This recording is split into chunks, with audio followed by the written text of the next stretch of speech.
আমরা মনের ব্যথা মনের কষ্ট অন্তর দিয়ে উপলব্ধি করি। এখানে উভয় ৪১ সদস্য বিশিষ্ট কমিটি হয়েছে। সেই কমিটি নিয়ে আজকের জনসভায় বক্তব্য করার শুধু আমাদের খুবই কম। তবু এটুকু বলতে পারি, আপনাদের মনের যে আবেগ, সেই আবেগ আমরা বুঝতে পেরেছি। আজকের সাংগঠনিক সম্পাদক চলে গেছে, আগামী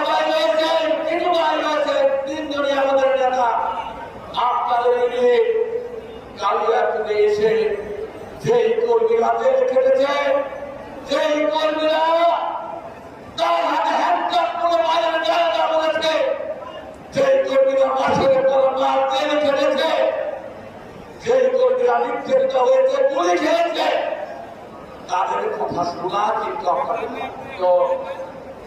ভারপ্রাপ্ত চেয়ারম্যান সাহেব এই জন্যই দপ্তরের দায়িত্ব নিয়েছেন। আমাদের নেতা জেলা যখন ছাত্র দল পরীক্ষা